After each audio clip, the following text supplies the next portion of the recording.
Time. Good afternoon to every one of us here present. My name is Caroline Egege. For those that have been in touch with Beulah Barrister and Solicitor, I'm the principal partner of the firm. And these are monthly series. We began the monthly series since last year. We talked about wills actually when we started, why you should have a will in place. We've talked about perfection. We've talked about due diligence. We've discussed at length, but today we are discussing survey plan. And for those that joined earlier, I said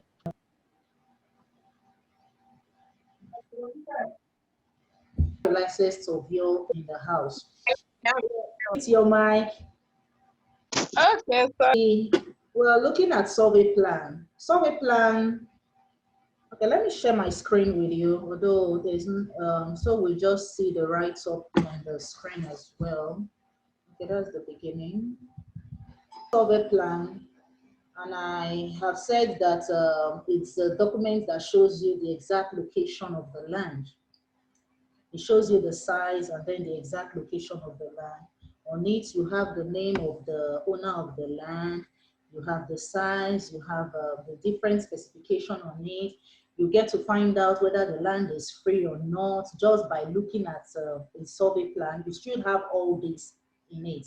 Whether the land is free or not, that is the status of the land, the name of the owner of the land that has or that has been surveyed or that has the survey plan, the stamp of the surveyor that did it, that is the licensed surveyor that must have done it, if it's the kind of survey plan that we are discussing. Because what we are discussing as survey plan is the one that will fly in relation to property law practice. Remember, it's a law firm that is actually hosting the webinar. So the survey plan that we're talking about is not just any one that anybody just drew up. That's provisional survey, just to depict the size or the picture of the land. The one that we're talking about is the one that will fly for perfection of title. That is the one that will help you to protect your ownership of that land. That's the nature of the survey plan that we're talking about this afternoon. And I said you should have your name of the license surveyor that prepared it. The signature will be there, the plan number will be there. There are so much other features that will be there. At the end of the day, I know most of us would have seen a survey at different times in our life. But what we want to get this afternoon is what should we watch out for, particularly when we need it for perfection of title. And the reason why the law firm is discussing it is because oftentimes when clients reach out to us that they want to perfect, and then maybe you take out their survey plan, or you even tell them from mere looking at it alone that the survey plan will not fly. They are looking at you like, what's the lawyer saying? Is a surveyor that did it for me. Yes, it's a surveyor that did it for you, but because of what we have encountered in practice, we know when the surveyor is either incompetent or is fraudulent. We will get to that part of the discussion today. So you as a prospective investor should be more careful, particularly when it comes to pricing. I said we are discussing the survey plan that will fly for perfection. And we have already talked about what you should see by picking up a survey plan at a glance. And then what do we need it for? We're talking about investigation of land status. Why do we need it for investigating land and status? For those of us that have been on the webinar before, when we talked about perfection, we talked about due diligence, and we mentioned some things that you should do, particularly when you are buying. I'm presenting from Lagos State. In this part or in this climb where I'm presenting from, land matters are more dicey, in short, than every other part in Nigeria, because you know Lagos is the commercial nerve center. You know, a lot of transaction keeps going on, so there are a lot of fraudulent practices going on, and that is why we try to throw light on some things. But that's not to take it. It's not as in you can't use it as a client advice, because I keep talking about every transaction being unique, every transaction being having its own peculiarities. So let me go back to what I'm talking about: investigation of land title. When you are doing your search, you want to know whether the land is free or not. And in doing that, you need the survey plan. They will need the survey plan to find out the status of the land. Some lands can actually be under government acquisition. We've discussed all of this before. Under acquisition, acquisition can be it can be a committed one. It could be general. Those ones we discussed it before. But if you have any question in that regard, maybe you can drop it in the chat box because we've discussed that before. We use it for investigation of land titles, so I won't delve into committed and general acquisition today because we're discussing survey plan. It's also a component document for perfection. When we request documents or when clients come to us and then they want us to perfect land, one of the documents that we request for, in short, it's even is primarily is as major as the deed of assignment or whichever document that they use to transfer title to you, because the office of the surveyor general will need the survey plan, and that is the beginning of perfection. When you're starting to perfect your title, that is when you are starting to put your documents in order to reflect your own name with the government or with the right body or agency that should have your records. The survey plan is very, very important.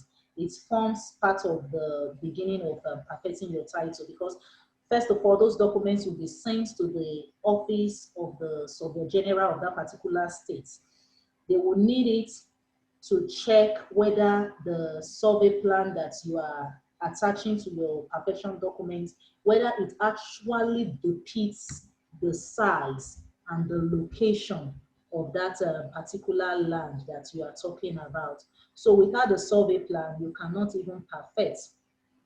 So the survey plan is very, very important. And the last time when we met, we were discussing a title. Now, today, I asked the question, does survey plan give you title? In the last webinar, I answered in the negative. Survey plan is not a title document. It is not a title document. So maybe there is an advert and the advert is saying that they are selling with registered survey. Please be very careful. If at all you are buying, be sure that you are buying from the position of strength. You are making an informed decision, not from the position of ignorance, in quotes, please. So survey plan does not give you title, but it forms part of your title document. That is why you hear people talking about registered survey, because it forms part of your registered document. But mind you, without the document, the survey plan alone cannot give you title. It is just depicting the size, the location, and then it helps the office of the surveyor general to do what we call charting. They chart it against your records, because like I said earlier, we're discussing the kind of survey plan that will confer title or that you can use to perfect your title. That's the one we're talking about, the one that is prepared by a licensed surveyor. So now, I've answered again, survey plan does not give you title. So don't go about purchasing things and saying that your title is survey plan. Survey plan is not a title document. It just forms part of the documents that you will use or that someone who owns title should have. It forms part of your deed or part of your C of O or part of your grants, because there are different instruments of transferring title, and we discussed that in our last webinar. So the registered survey that you keep hearing about or you keep seeing is part of a document, and that document is what gives you title. So survey alone cannot stand. Even if you are buying, you should buy from the position of someone who is informed. What kind of survey do you need? We've already talked about it, the one that is prepared by a licensed surveyor. Why do I keep hammering on it? Not too long ago, a client reached out to me and was like, and he wants to perfect his land. I took out the documents for perfection. And when it went to the office of the state surveyor general, the office of the surveyor general of Lagos State, because that's where I'm presenting from, they queried it. And when they queried it, the man kept on arguing that, what's wrong with the survey, that there's nothing wrong with the survey. I said they don't have the record copy. It is not lodged with them. That is why one has to be diligent. When we're talking about due diligence, other perfection, we hammered on it. You cannot be too careful when it comes to investment, particularly when it is hard-earned money. You don't just say, I saw an advert, and then the money, you just throw money into it. The one that is the trend now is you see celebrity. They will not, when push comes to shove, the court will not call the celebrity. The celebrity is in a class of his or her own. There's nothing that connects the celebrity to the firm, the real estate firm that you bought from, or the individual that you bought from. If they like, they advertise with 300 celebrity. The court will not call them for questioning that why did you deceive the public. In property law transaction, it is the buyer that should beware. So, and there is no need even creating issues and going to the courts. The dockets of the judge is already full. They don't have time for all of that, except we have energy for litigation that will span years. There's one litigation issue that we'll be handling. That transaction or the case has spanned more than 30 years. It's moved from state high court to court of appeal, from court of appeal to Supreme Court. After 30 years, they are still in court. They are trying to prove who owns the title and who does not own the title. And the people who formed that cooperative that started that case, majority of them are no more. So sometimes we just have to do our due diligence very well so that we don't get our fingers burnt while trying to make investments. We're talking about what kind of survey. I've talked about it has to be the one prepared by a licensed surveyor. And I was talking about someone who we wanted to perfect for, and we could not perfect. We found out that the person did not pay the exact fee, because there is an exact fee that you should pay. Because if it's a licensed surveyor that is doing it, there's an amount they remit to the office of this surveyor general. So when we found out the ridiculous amounts that the man did it, we first of all told him the survey plan will not fly. This is not the type of survey that you should attach to the documents. The one you should attach to the document should be the one that has a record copy, because they are going to check it against the record copy at the office of the surveyor general of any state, whichever state you are buying from and whichever state you want to perfect from.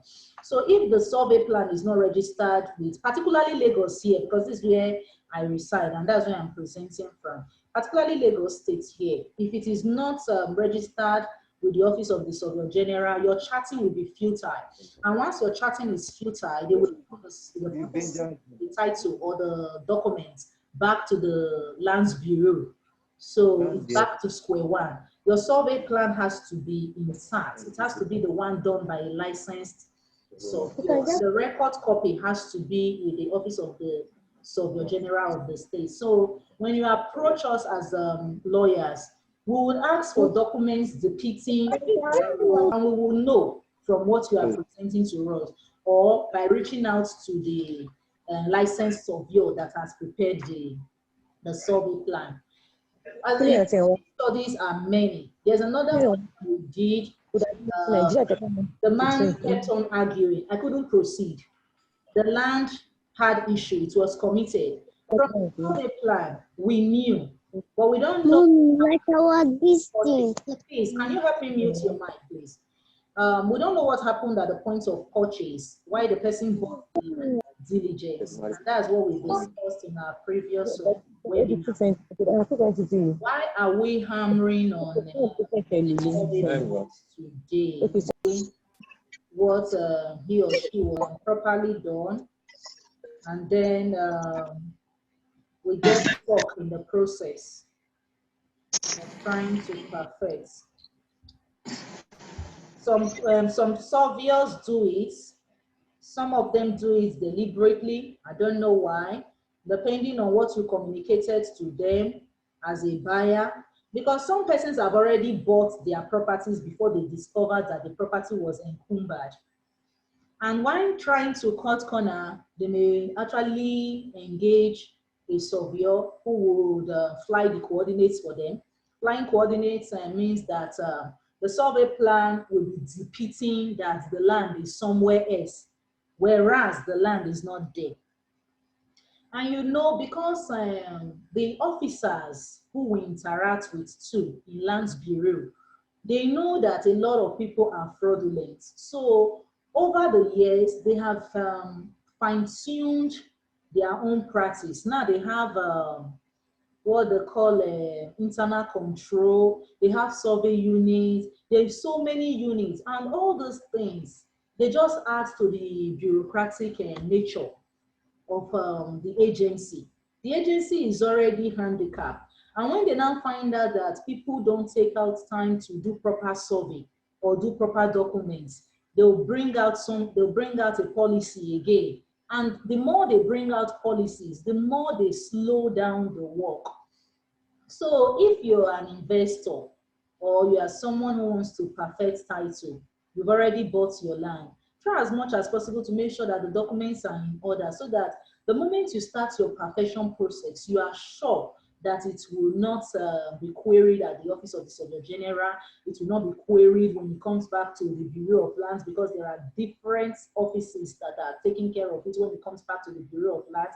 It will not be queried when it goes to the commissioner or the governor, whichever one is applicable. It's the governor of the state that actually signs documents, because the Land Use Act prescribes for it that the governor of the state should consent to every transaction upon the promulgation of that law.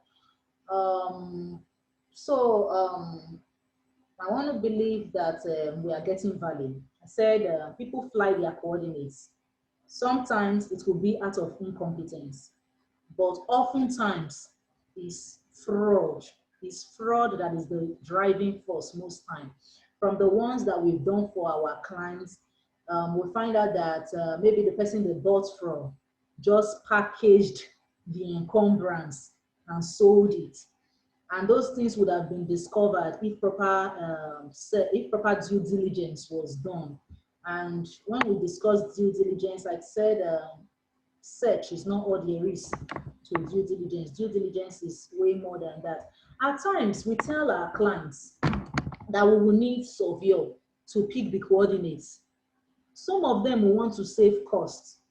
Before a lawyer will start talking about picking coordinates and all of that, I guess the lawyer is having a double mind concerning the documents that you have brought, or the lawyer just wants to be doubly sure. But whichever one is the case, is still for your own good, so that we don't get our fingers burnt, so that when you make your investment, you can go to bed with your eyes closed, knowing that you've done something worthwhile, not that you have bought an encumbered property. I, for one, in my practice, I often I work with surveyors. I advise my clients to pick coordinates to be sure that what we are buying is actually what we are buying. Because although there will be a survey plan attached, that survey plan would have been prepared by another licensed surveyor. Just to be careful and to be doubly sure, we call another licensed surveyor to cross-check what the colleague has done, to be sure that what the colleague has depicted on paper is actually what it is in reality. And what is the consequence of a defective survey plan? Sometimes when they find out that your survey plan is defective, they do what we call rectification. I probably was in a hurry. Okay, but now I'm mentioning it. Defective title.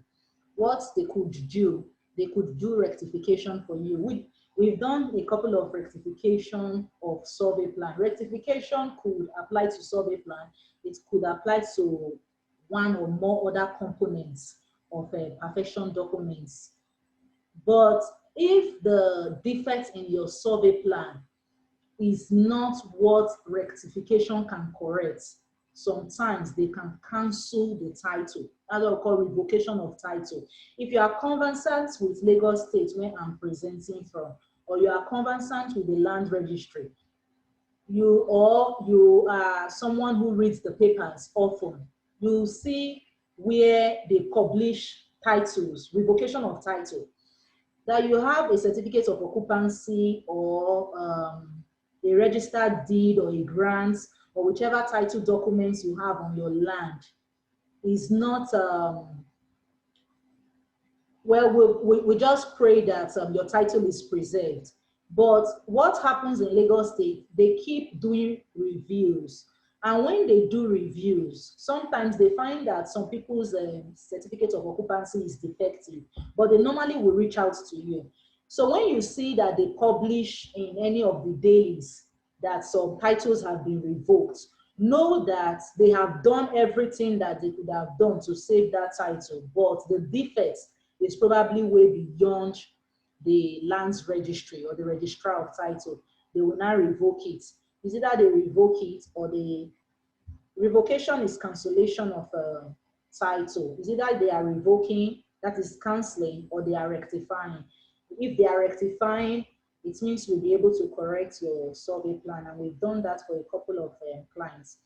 I don't know how come we've used all our time. I don't know if anybody dropped messages in the chat room, but even if we go out, because some other persons will probably have other engagements, even if we log out from here, you can still reach me. You can reach me on the information in the flyer. My informations are on the flyer. Thank you very much. Thank you, Mr. Chooks. So thank you very much. If you have a question as per what we discussed, or you have a question bordering on a property law transaction that I can proffer solution to, I'll be glad to take one or two questions.